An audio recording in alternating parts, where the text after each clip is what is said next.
তো বন্ধুরা, সোজা সাপটা রান্নায় সবাইকে স্বাগত। আজকে মোগলাই পরোটা করব। প্রথমে আটা না ময়দা ভালো করে ময়ম দিয়ে নিয়েছি, সাদা তেল, একটু লবণ, সামান্য চিনি দিয়ে তারপর তেলে ভিজিয়ে রেখেছি লেচি কেটে ভিজিয়ে রেখেছি ঘন্টা খানেক। তারপর বেলে নিচ্ছি। বেলার পর পেঁয়াজ কুচি, লঙ্কা কুচি, আদা গ্রেট করে নিয়েছি। ডিমটা দিয়ে ভালো করে মিশিয়ে এখন রুটিটার উপরে দিয়ে দেব। তারপরে ভালো করে ভাজ করে নেব। দিয়ে দিলাম।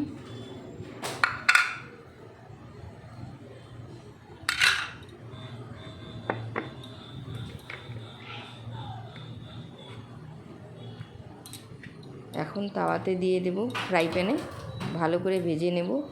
দু পিঠ একদম ভাজা হয়ে গেছে, ভালো করে ভেজে নিয়েছি। আর সাথে আলুর তরকারি, গরম গরম খুবই ভালো লাগে। আপনারাও বাড়িতে বানিয়ে দেখবেন, খুবই সহজ। একদম রেডি হয়ে গেছে আলুর তরকারি। আর হচ্ছে